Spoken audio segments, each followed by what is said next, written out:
Hi, good morning, Justice Seekers. Thank you for joining me today. It is Wednesday, October 5th, and it's just a few minutes after 9 in the morning. Sorry about the emergency sirens if you can hear that. I wanted to get on here as early as possible, as I always do, because of the light and because I'm just better in the morning when I'm fresh. I don't think those sirens are coming for me. Hopefully that's not too distracting. There is so much going on at the moment with the Kiely Rodni case. So let me just say that everything I say is my opinion only. It's purely for conversation, education, entertainment purposes, and pure speculation, right? So that said, right now, things are kind of blowing up with the Kiely Rodni case, and I'm so glad. We've been waiting so patiently to get any information about what happened. And I really think that law enforcement underestimated the power of social media, and I mean that in a really good way. Some of these people, I do my call outs, I'm going to do them again. What's the Obsession had the mother of Daisy, Megan, on her show last night and really helped her to speak. Obviously, Megan is scared to death, literally. Doesn't want to betray anybody, doesn't really know what happened for a couple of reasons. She doesn't want to know what happened because it's horrifying. I don't think really any of us want to know if it's as bad as it seems like it probably is. She wants to believe the people that have spoken to her freely and openly, and I think that she can believe these people, but these people may not actually be accurate in their account for many reasons. That they got information, even if they were first-handed eyewitnesses, that when you're traumatized, you're very vulnerable. You're so vulnerable to gaslighting. So you could see some awful atrocity of someone getting injured or killed, and someone could take you aside and say, well, this is what you saw. This isn't what you saw. You didn't see this. You saw that. And in those moments when you're that traumatized, you can believe them. Anybody seen that movie Tommy by The Who in the 70s? That's precisely what the entire movie is based on. When he was a little boy and his stepdad murdered his dad, and he quit speaking, and I don't want to say he pretended to lose his eyesight, but he kind of pseudo lost his eyesight because of the trauma. Because they kept telling him, you didn't see it, you didn't hear it, you won't say nothing, no, never tell a soul. I love that movie. I love The Who. Anyway, that's what I'm talking about. You didn't see it, you didn't hear it, you never heard it, not a word of it. So PTSD is so real, people. I mean, anyone who's been through a traumatic experience, which I think is most people, knows of their own PTSD, but there's not a lot of education about it. There's not a lot of information. Plus, it's 100% different from one person to the next. 100% different. It's very unpredictable. So the channels I want to call out, as well as Kelly, who did a phenomenal job, and I'm sure her video is going to be blowed up today, and perhaps Megan is going to come back and speak with her more tonight. That was the invitation and being considered. So what law enforcement and what I like to call the catfishing crew didn't expect was people like Zav Girl, Upchurch, Michelle After Dark, Harsh Reality, What's the Obsession, Paula Plunder, 22 Cent. I like that name, 22 Cent, but the name of the channel is Our 22 Cents. Lake Time Living, and I said that one wrong too, Living Lake Time. And other people who are commenting on all of our videos. All of us are getting really good ideas and good tips from some of these comments. People, I'm telling you, it's crowdsourcing. That's what you do when you need to raise money for something. When you need to brainstorm, you crowdsource, and that's how you get a lot of traction quickly. So I think because they've been so tight to their chest with any information, which of course law enforcement needs to be to some extent, but they also need to give people some information. Public safety is the most important thing. If there's a dangerous individual or individuals potentially running around loose, the public has the right to know what's what. And also, if you don't give the information, sometimes the speculation can go awry. So I think that people, from what I've seen, what I've been looking at, people have chosen to be very responsible and try not to go awry. And however, when there's gaslighting and lies and deception and misinformation as well as disinformation, you just literally can't see the forest through the trees. You don't know which way is up. And that's what the criminals, that's the gaslighters, are shooting for. So let me go over a couple of things. And this, I want to give credit to Living Lake Time. This guy did at least 6 videos yesterday. I highly recommend checking them out. He shows his receipts right there. He's very serious and also very funny. I just think he's great. So we've been wondering, most of us have been wondering a great deal, where was the alleged truck stop photograph taken? The last proof of life of Kiely that the public has seen. And why is that being kept secret? When you're looking for a missing person, their last location is crucial information. So Lakeside Living, or Living Lake Time, he shows proof that he has figured out where this picture is taken, at the Truckee River RV gas station. So if you watch his videos, you'll see he's even got pictures of their sign. And there's just a lot of weird information that, honestly, I don't know what to believe. I'm going to suspend formulating an opinion until more information comes out. I try to keep up with everything that I can. I have not yet watched Dr. Phil's video from yesterday or the day before with Adventures with Purpose. I'm a huge fan of Dr. Phil. So the story that Megan was telling on What's the Obsession last night, and I was trying to watch live. I did watch some of it live. I went to sleep and watched the rest of it this morning. So I think I caught all of it. I caught a lot of it. Anyway, I know that for sure. So what Megan is saying is that she's spoken to people in the community. She's from there. She's lived there most of her life. She moved away and then moved back. And she speaks with people in the grocery store and in the bank, the way folks in small towns do. And then there was a mouse. It was so cute. She's in the grocery store and she saw a mouse.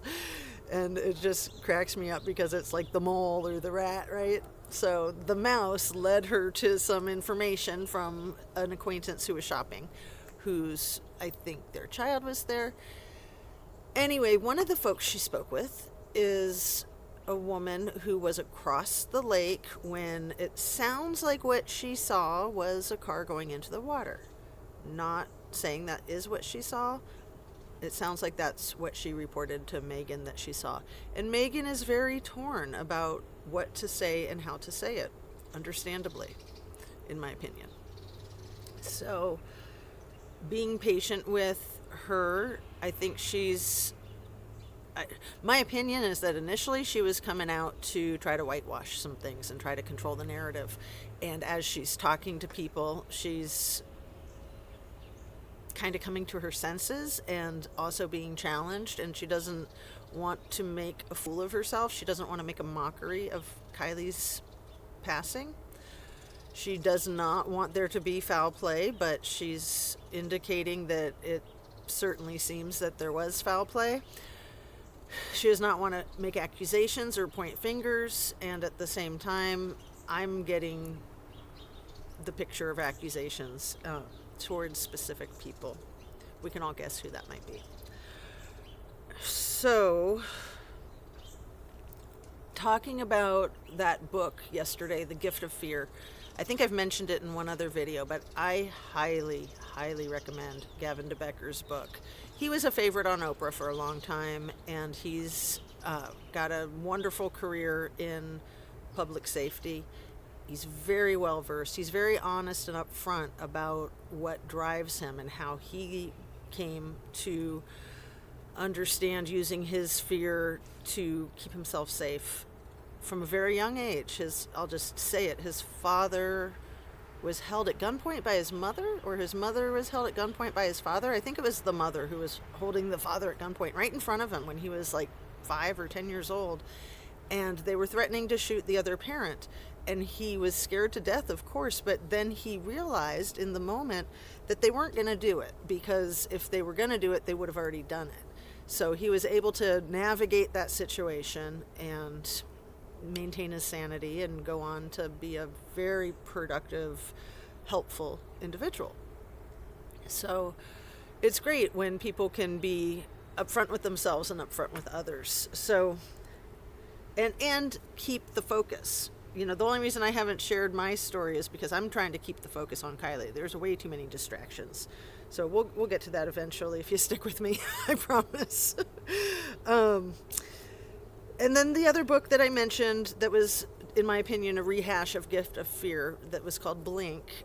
I recommend that too, just because, even though I like Gift of Fear better and think Blink kind of ripped off Gavin de Becker, in my opinion, it's just super good information to have. So the theory of Blink is that you have a slice of information in the blink of an eye that has thousands of bits of information in it, and that you can see everything you need to see in the blink of an eye. You can make every assessment that you need to make to keep yourself safe in the blink of an eye. So it's the same premise that Gift of Fear has with trusting your intuition and not discounting intuition as a silly feminine attribute, but looking at it as a form of intelligence. Remember back, was it the 90s? There was all the rage was about emotional intelligence because the IQ had been the thing with psychology for 50 years. And then people started to realize, hey, you can be like wickedly smart, like a rocket scientist, and dumb as a doornail when it comes to common sense. The emotional intelligence is absolutely, I want to say, more valuable even than the IQ, intellectual intelligence. You know, both are extremely important in my view. So instinct is what will make or break your character. And really, I think this is all about character. Looking at this horrible situation with Kiely, how people around her are responding, what they're doing, what they're not doing. It's not so much the events that happen in our lives that determine who we are and our character. It's how we handle these events and what we do with these events. Same thing is true in a friendship or a marriage. It's not so much the conflicts that you experience with this other person that define your relationship, but how you respond to the conflicts or the crises that happen with this person. And that's where we are free to rewrite the story. It doesn't matter if it was 50 years ago. How we see the situation is much more important than the facts of the situation, honestly. So it's called narrative therapy. When you have, say, a tragic life story like what I was sharing about Gavin de Becker, and you always thought, well, that meant that my parents didn't love me because why would they do that in front of me? And 50 years later, you can open your eyes and say, oh, I subscribed that meaning, and that was my own perspective at the time, but now that I'm older, I see that I just created that meaning because that's all I had, that's all I knew. And now I understand that these were two stressed out individuals who were going through hell and were oblivious to the fact that they were harming their child by doing all this right in front of them. Right? I mean, that's the idea with narrative therapy. It really, really gives you the opportunity to take control in situations where you didn't have control. That's the whole thing with being victimized. That's the whole thing with Kiely. If she was a victim, and I think she absolutely was a victim. I don't think she was a victim of circumstance. I think she was a victim of foul play. I hope to be proven wrong. That's pretty much what Megan said too, in more minced words, because she really, really doesn't want to see it that way. She has known these people and known their families her whole life. I know how that is, believe me. So, let me just wait until that noise there is going away. So Megan recorded a conversation with this person that was on the other side of the lake that told her their story. This was the person that the mouse led her to in the grocery store. And she recorded it because she thought she might need it, and it was without the other person's knowledge. Wow, loud. I actually like that. I like airplane noise. That is long. That is really loud. I apologize that I don't know how to edit that out. I hope I figure that out soon. But anyway, let me just stay on track here. Megan's interviewing this person herself one-on-one with a recording device that she did not tell this person she was recording it. So I think she feels a little bit bad about that. But I believe California is a one-party state where it's legal to do that. So she's off the hook there at least. But still, she wants to feel good about what she did and how she's going about the situation.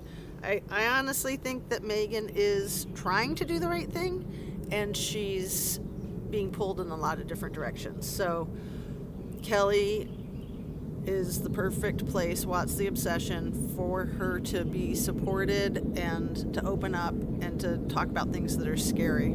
So hopefully she'll go back on tonight. My goodness, it's like they're trying to sabotage my video, huh? Everyone's out to get me. So one of the videos that I wanted to mention, I don't think I've heard a lot of people mentioning it in their videos, is the one that Sammy posted. I believe she posted it back to back with the scalper video. And in this other video, a girl with long blonde hair is like bent over in what looks like the passenger seat of a car and pulls her head up and is holding her face as if she's been bashed in the face. And that's kind of all that is in that video, to my knowledge, at the part that I've seen anyway. And I've had a big question mark about that. And as more information is kind of seeping out, I'm having more and more questions about that. So, I don't believe that Sammy's innocent. I don't believe that she did something accidental and then just made the mistake of lying to cover it up. That's just me. I don't believe that. The sinister nature of her mocking and taunting, and the arrogance of her posting all these stupid fucking videos doesn't work for me. It's not working. And I'm glad that she's posted them because, that's good information for authorities to have and for the public to have. But I have no faith that she is clean in any way, shape, or form. My opinion only. Megan states again and again, not only that she wants to be wrong, but that she knows it couldn't be what it is, basically. She's really having a hard time seeing the forest through the trees. She believes it happened. It happened either that day or the next day. She can't make sense of what she knows, and she says straight up she doesn't want to know. This is the same person who said a few days ago, you guys have probably all heard about it, for any of the kids that were at the party that know what happened, that thing that wasn't bad, it wasn't bad, but if you can say what it was, that doesn't make any sense. But I understand. I mean, I'm a trained therapist, and I've seen a lot, and it takes people a while to work things out. And being afraid of what you know is what keeps people living in denial. And then you put drugs and alcohol on top of that, and it helps keep the blanket of denial to protect yourself. Denial's a protection mechanism, and when you're ready, when you feel safe, you will allow yourself to see past the denial. So I don't want to make this one too long. I want to keep it really to the point because there's so much information right now. Lying and being inaccurate are two entirely different things. So when I talk about Megan talking to this person who says she was on the other side of the lake and saw what she saw, which it sounds like she saw a car with its headlights on going into the water slowly. And she's not sure if that was Friday night the 5th or Saturday night the 6th, and they're trying to fit it all in with the roadside assistance guy's account of seeing the car allegedly on Saturday the 6th at 11 a.m., potentially with Kiely there, potentially with a young man there that resembles Jagger. So we don't know for sure that was Kiely's car. We don't know for sure that was Kiely. We don't know who the male was that was with her. However, it seems to me, based on the integrity of AWP and how they handled themselves, that this was Kiely's car, and that very good chance that this was Kiely or somebody pretending to be Kiely, because they called AAA and they got AAA to come out there. And this might have been a car that looked like Kiely's, but not her car, because I know from when I had AAA, it's not your car that's insured, it's you as a person. So you can be in a rental car, you can be in a friend's car, you can be in a loaner, it doesn't matter. It's you, the person, that is insured by AAA. So if it wasn't Kiely and it wasn't her car and they pretended to be Kiely, they wouldn't even have to pretend it was her car. They could just say, it's a car. I'm in this car and I need AAA assistance. So we'll see. I would think that those videotapes, the dash cam, will come out eventually. I sure hope it does. If law enforcement continues to stonewall, I don't think it's going to go well for law enforcement in that area. I think that there'll be justice, and it might take a while, but law enforcement can't afford to lose any more confidence from the public. It's been brutal these last few years. I have family in law enforcement. I love law enforcement. I respect law enforcement. Most law enforcement officials are doing a tremendous job. They are literally putting strangers' lives ahead of their own. That's what they're trained to do, just like military. So, dying in the line of duty is not what anyone wants, but it happens. It happened in Florida, I think, just yesterday. I think a sheriff in a domestic violence call. I've said that before. Domestic violence calls are the most dangerous for law enforcement, for neighbors, for the people involved, for anybody. So let me wrap this up real quick. I think that's everything. I might actually have something else on this other page, but I don't. I think I'm done. So that's good. I'm going to wrap it up real quick. I'm going to say thank you for watching. Please don't forget to hit the like and the subscribe and share. And I am going to keep you guys posted. I think I'll probably have another video by the end of the day or at the end of the day, because there's just so much information. I really want to get that Dr. Phil watched. I want to get Armchair Detective and a bunch of others. So I'm so glad that people are interested in finding justice for Kiely. One of Living Lakeside's videos yesterday was so hilarious. It's like, you guys just want to drop this case and move on to others? I can't. and I'm not saying it as well as he said it, but if you go watch his shorts from yesterday, they're all like maybe a minute or 2 minutes long, and they are so sharp, in my opinion, and so funny. Very tongue-in-cheek and very to the point. So I think that his work is extremely valuable, and it's just cool to see these smaller channels working it, you know? I'm doing my best. I hope that you guys are all going to have a great day. Be productive, be kind, take it easy, be healthy, exercise if you can, stretch or go for a walk, eat well, fruits and veggies, high protein, water, and relax, be kind to yourself and kind to others. Thanks. I'll see you later today or tomorrow morning. Thanks again. Bye-bye.